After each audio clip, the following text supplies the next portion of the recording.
Since summer is coming to an end, even though the temperatures are only heating up, I wanted to talk about my summer entertainment faves. You know, things that I've been reading or watching and just thought that I'll share. It's been a while since I've recorded and sat in front of a camera like this, so bear with me. Now, I've scooted over a bit so that I can put the pictures and stuff here that I'm going to be talking about. So the first category I want to touch on is books. I love my Kindle. Love it. Bought it during the pandemic. Don't regret it. I use this more than my phone for the summer, honestly. The phone could have been lost and I honestly wouldn't have noticed. Because this have been in my hand constantly. The categories of books that I've been reading is just romance, all kind of romance. Fantasy, where there's vampires and werewolves and witches and magic and stuff like that. You know, just all of the little subgenres underneath romance is just, I just eat it up. You know, and my favorite male lead character in books is someone who fits that alpha male character. Someone similar to Christian Grey, but better. You know, in my eyes, he's like child's play, but there's some more fictional men out there that just really do it for me in that category of men. So yeah, that's kind of been my main thing I've been reading this summer. So if you're interested in those type of books, then the first one that I've been reading is called A Soul of Blood and Ash by Jennifer L. Armentrout. I love her as an author. She does mostly fantasy romance books, something similar to is it called Shadow and Bone on Netflix? Very similar kind of storytelling like that, with the magic and, you know, the male dark sultry man. Oof, eat those up. And, you know, the girl leader who's very powerful woman. Love those two. Very much a power couple. So yeah, if you're interested in that show, Shadow and Bone, then you will like her type of writing. I just love it. The book that I have on the screen here is book number 5, and honestly, if you don't want to start this series from the beginning, you can read this book and you will be up to speed, because the main storyline and from the beginning is from the female perspective. This book number 5 is more of the male's perspective, or the male lead perspective, so it follows the same storyline because they're just reiterating the whole story. I don't want to give it away. This video is not about spoilers or anything, but if you don't want to read it from the beginning, I do recommend just starting from book 5. You can pick up really quickly what's been going on from the beginning, just from a male's perspective, which it's very similar to hers. It's not very different, but it just goes more into his background and more of his side of the story on everything that has happened thus far and how, you know, it leads up to the point that they're at now. So love this book. I wish that they can make a TV show or a movie about it, because oh my gosh, it's just so good. My second favorite I wanted to mention is another book of hers, and it's called A Light in the Flame, and it's a spin-off from the Blood and Ash series, because it's kind of similar to the Vampire Diaries, if you're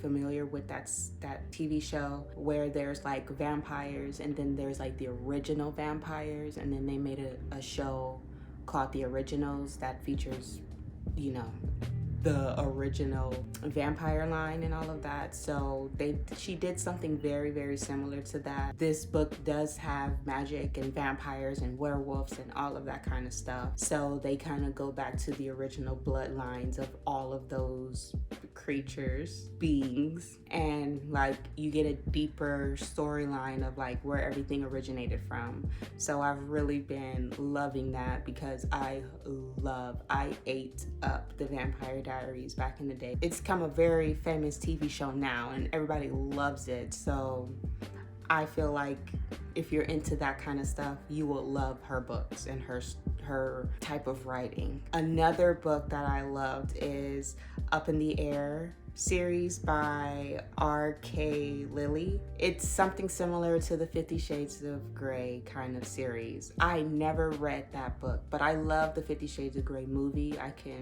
It's like one of my favorite like rom-coms that I can just watch over and over and over and over and over. All three, honestly. But yeah, so if you liked reading those books, or if you liked those kind of storylines, then you would like this one because it's very similar. But just James Cavendish, oh my gosh. The man is a dream. He is my dream man. He's not perfect. He's very dark, sultry, but like, you know, when a man has that soft spot, you know, for somebody, it consumes them, and it's just so good. It's just so good to watch such a controlled being just unravel for that special someone. And R.K. Lilly, she really did her thing. And it's kind of also around their friend groups too, and like she has 2 to 3 other books that kind of follow their friends' storyline, because it's mostly about obviously the main couple and like their life, and it gets crazy, you know, because they both have dark pasts, and it always comes back when things are getting hot and heavy within them. So it's just like, it's a really good story. I'm currently reading the last 2 books on another friend dynamic within their group, because it's very interesting. It gets darker. Like, I'm just like, wow, people be going through some things, and it's just like to escape into somebody else's world for a short period of time that's fictional, even though somebody out there could have went through something like this. It just feeds a part of me that's just like, seeing it all come together at the end, it's just perfect. And I really recommend it because James Cavendish, that's all I'm gonna say. And then the last series I wanted to mention, because I love reading series because I get attached to characters so much, and I'm just like, one book is not enough. I need multiple. I don't want to let go, because it's just like, dang, we just got started, you know? So when an author makes 2 to 3 books, even freaking 10 book series, like, I'm just like, yes. Sometimes it could be boring, but for the most part, they're pretty interesting series. So the last one I want to talk about is Sweet Addiction by J. Daniels. It's another 3-book series. It's a very easy, quick read about a group of friends, you know, finding love. But it all starts with the baker. So that's why the book looks very much like sugary and sprinkly, because one of the main leads, I guess you can say, she's a baker. And it's around her group of friends, and kind of each book is about each friend getting and falling in love. But since they're all friends, it's like it's all intertwined together, and they're really close. I love their dynamic with each other. It's just so like realistic. Like, it makes me think of like, this is a real group of friends. Like, this is not fictional. It gives me real, like, I don't know, just how they interact with each other in the book and then within the story. It's just things, they went through things that normal friends go through, things that I've been through or witnessed other people go through. So it's like refreshing and fun, honestly. It gives you that little roller coaster of emotions and stuff without getting like too dark or too heavy. Really, really recommend that one. The next category is TV shows. Even though Black Mirror came out earlier this year or whatever, I think, My favorite episode within the new season is episode 3, which I think it was called Beyond the Sea. Oh my gosh, the plot twist at the end was insane, which I kind of saw it coming, but I didn't, because Black Mirror does really good at like leaving you at the edge of your seat, not really knowing. Excuse if the quality of the video just changed. My phone overheated, so I gotta change a whole bunch of stuff so that it cooled down quicker. So this is how the rest of the video is gonna be. So hopefully it's not that bad. Beyond the Sea, that episode was crazy. The one with the astronauts. What are words? But yeah, when they was up there and stuff, that episode is freaking crazy. The plot twist ending, which I kind of figured, but I didn't think it would happen, like I kind of low-key saw it coming, but I didn't. Again, I'm not gonna do no spoilers, but if you guys are interested in like my genuine opinion about, or my commentary about the whole episode or season or of any show or anything, then leave me a comment down below and let me know, and then I will do all the spoiling that you want. But for now, I'm just talking about my favorites. If you want to check it out.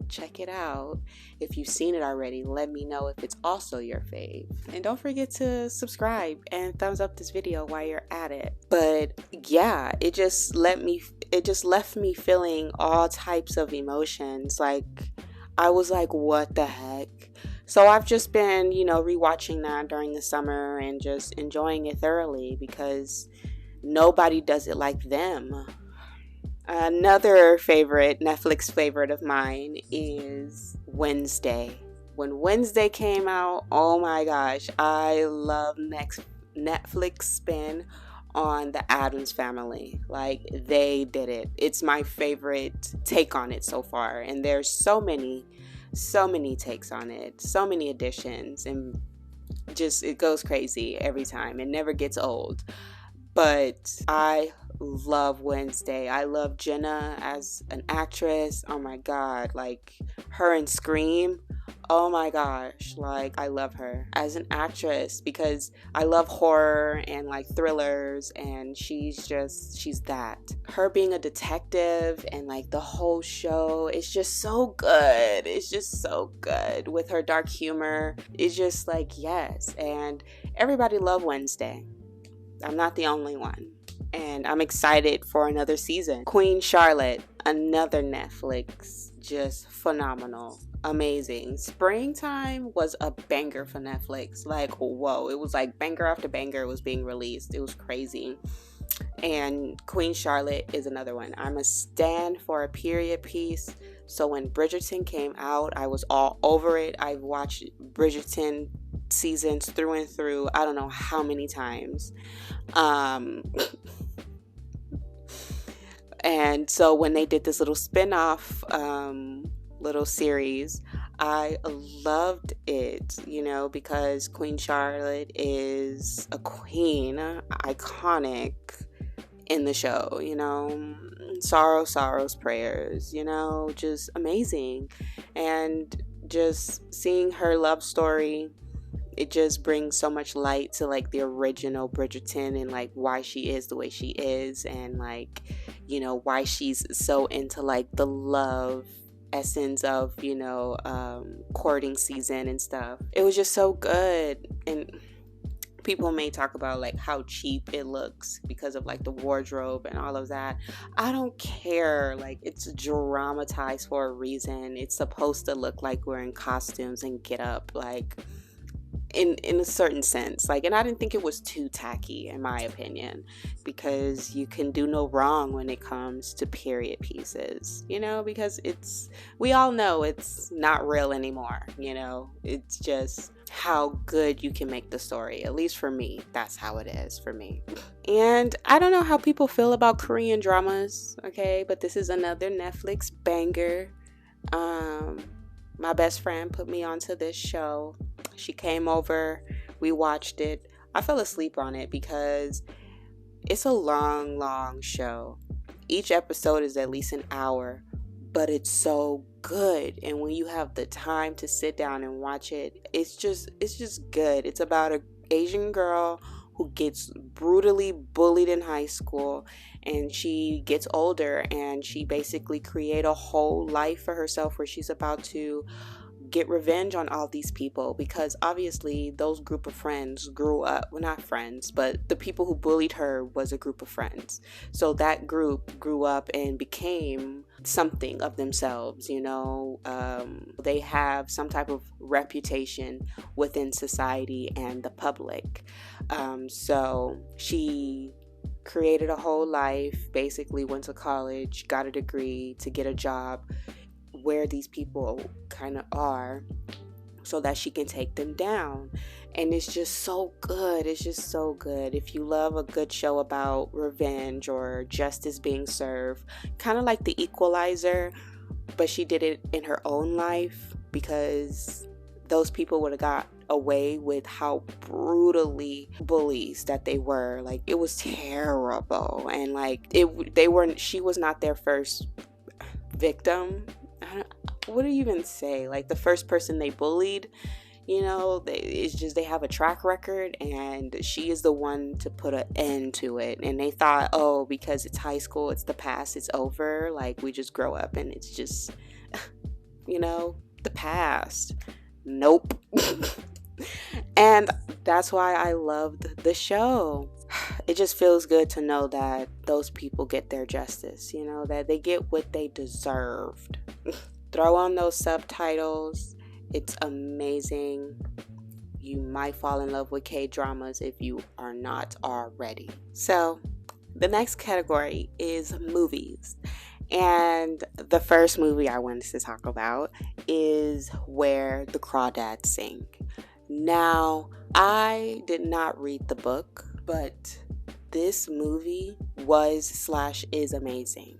Okay, like the cinematography, amazing. Like it was just so good. It's just so good. The storyline is so good. The plot twist, everything. This is another movie kind of about revenge / justice being served. If you read the book, because I know people were raving about it, then you already know what the tea is. But if you haven't read the book or saw the movie, I highly recommend. Fell quickly for the girl, the main character. And I was just like, wow, like she deserves everything and more.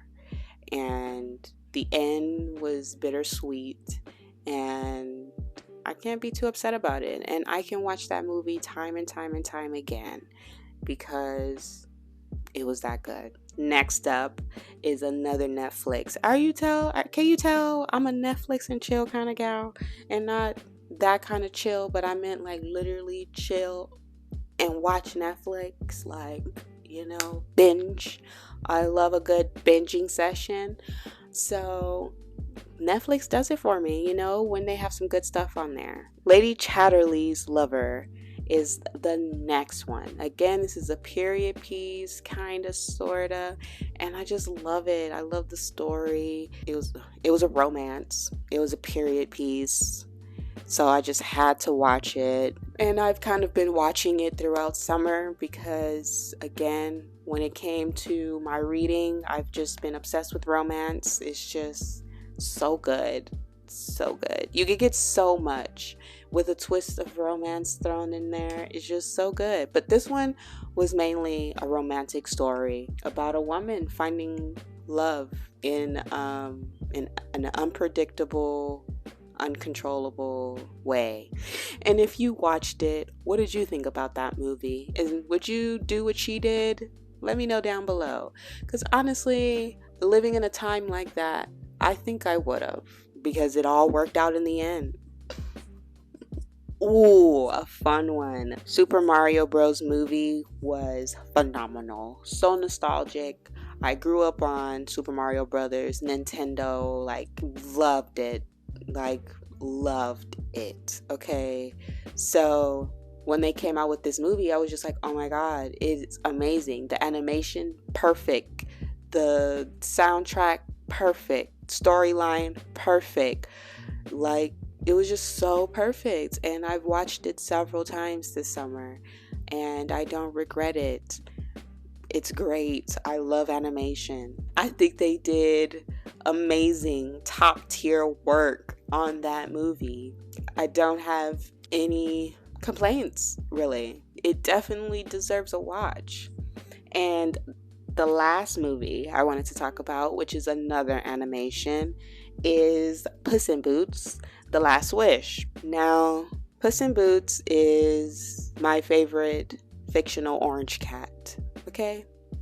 Garfield, oof, who needs him? Puss in Boots does it for me. And, the Shrek franchise is a classic. You can't go wrong. With this last movie coming out, it seems like it just really just tie the whole franchise together, I feel. Because I feel like Shrek got his happily ever after, Fiona, Donkey, except for Puss in Boots. We never get to see how things ended for him. And now we did. And I love that for him. It was a roller coaster, it was a ride, it was an adventure. And that's what I love. And he's so cute with his little boots and his little hat. Oh. The next category is games. And the first set of games I want to talk about is the Dark Pictures Anthology. It's amazing. It's a series of survival interactive drama video games full of adventure and exploration. It's really good.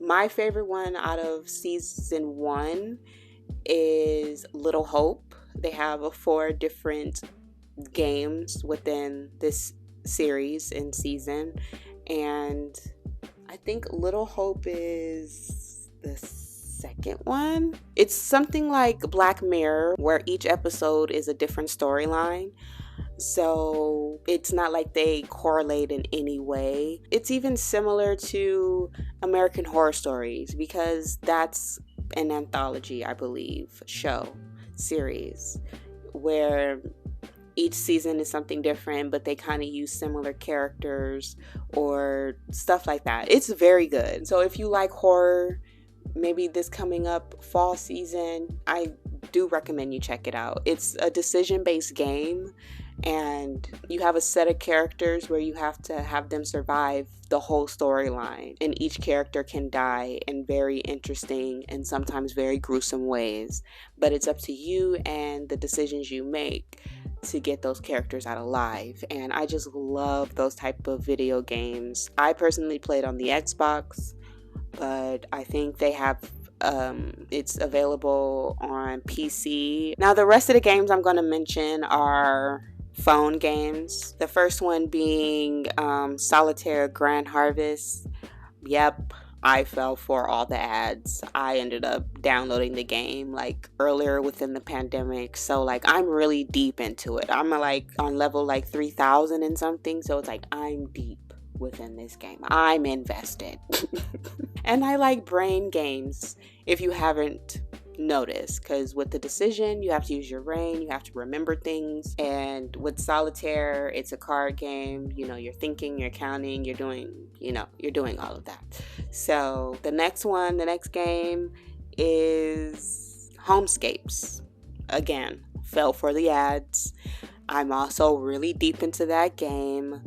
I'm loving building my house, my mansion. I love the characters and their relationship together as a little family and a little community. I just love that. And the last game I've really been loving is Seeker's Note, and that is basically a puzzle game where you're finding hidden objects within a map within each level and stuff. So I really been liking that, and it's like you're building up this whole map per se, and it's like different worlds and different places. It's really interesting, it's really fun, and you can like level up and all kind of stuff. And there's so many different little games within that game with a similar concept. I like that. And like within all those games you can connect with other people who love playing the game as well. So you could create your own little community on there, and I love that. So it's been really fun. Checking in with everybody, seeing their progress every day, and like you can create teams within these apps too and work together to win more power-ups and level ups and all kind of stuff. So I guess I'm a little gamer girl. The last category I wanted to touch on is YouTube channels, because YouTube honestly is my number one social media platform. I love long form content. I've been subscribed to so many people for years now. Like a lot of the YouTubers that I follow is coming up on like their 10-year or 12-year anniversary. So speaking of that first person is Zoe Sugg, and she is a very famous British YouTuber. It'll be crazy if you don't know her. She's infamous for her Vlogmas videos because she goes all out for them, and it's just very much comfort, slow living kind of content. Because she mostly just vlog her daily life, and now she's about to have her second baby, and she's due in December, so she's not going to do Vlogmas this year. So she did Vlogust in August, and she vlogged every single day for the whole 30 days, I think it was, or 31 days, and it was great. I loved it. And to see her first daughter growing up and getting big so fast, and just seeing where she's at these days, because it's like I've been watching her since she got on YouTube way in the beginning of her career, basically before YouTube was a career. And I just love that for her. Another person I've been subscribed to for a long time is Megan Hughes. And she's just so interesting to me. She's the same age as my little sister, so seeing her and her sister dynamic, it reminds me of mine.